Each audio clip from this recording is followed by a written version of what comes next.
The Constitutional Court has ruled that a new tender process must be conducted in the grant case involving Net1, UEPS, it used to be called Aplitech, and the banking group Absa. Anthony Norton from Nortons joins us on the line. Anthony, you were representing Absa in this case. Just in real layman's terms, we're becoming a lot more familiar as South Africans with what happens in the courts, but what happened in this case? Well, this has been a bit of a long-running saga, which has gone all the way from the High Court to the Supreme Court and now ultimately to the Constitutional Court. And really what it was in essence about was a review of SASSA's decision to award the 10 billion rand social grants tender to CPS. Ultimately, the Constitutional Court found last year that the award of the social grants tender to CPS was irregular and unlawful. And today's judgment was what was an appropriate remedy in the circumstances. And what the court has done is to order a fresh tender process and has told SASSA that it must initiate a new process within 30 days of today's order, and that the new tender must be for a period of 5 years. So, in other words, Net1 has lost its biggest bit of business.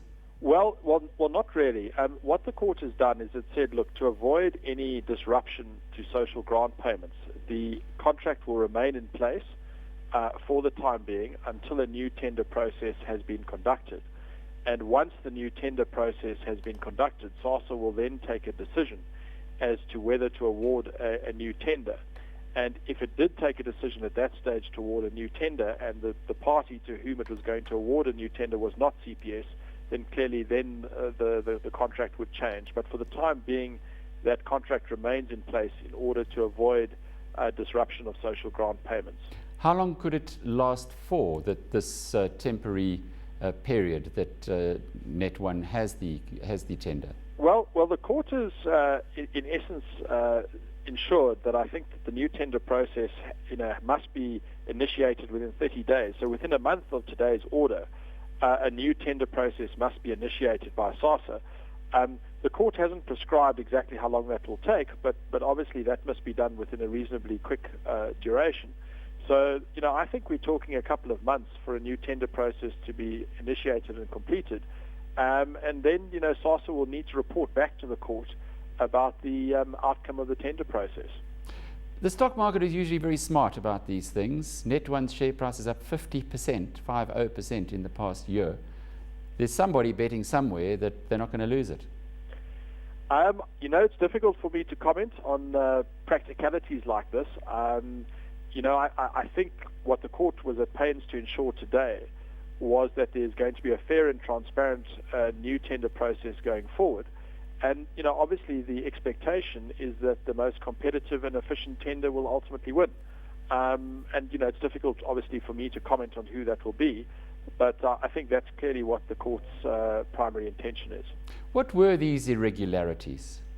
Well, I think there were a couple. I think the first one was that the tender criteria was not clear.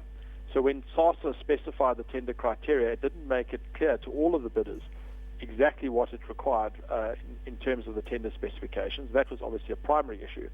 The second major irregularity was that CPS's black empowerment partners were never assessed by SASSA. So although it was indicated that they would take over some of the operational aspects of the tender, SASSA never evaluated their ability to do so. And those were the two primary irregularities that the court identified. So it isn't bribery and corruption as one might jump to that conclusion? Correct. There was no findings by the court of bribery and corruption, but clearly the court found that the irregularities that were identified were sufficiently serious to vitiate the tender process and to ensure that a new tender process should be conducted.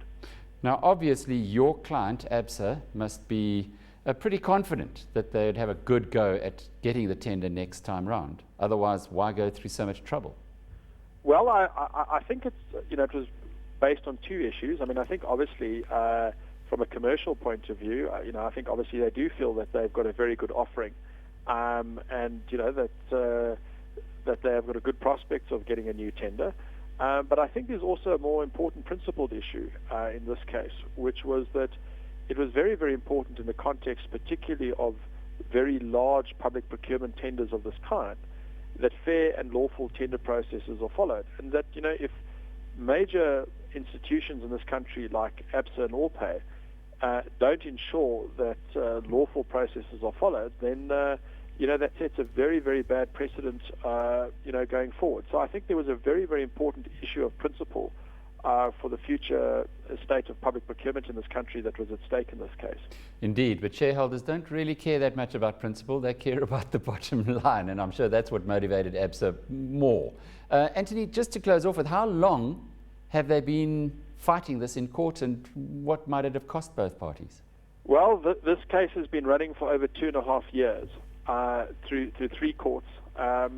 And considerable legal expenditure, I think, on all sides in order to get to today's court decision. Millions or tens of millions? Millions is I think, a fair reflection. Anthony Norton, founder and director of Nortons.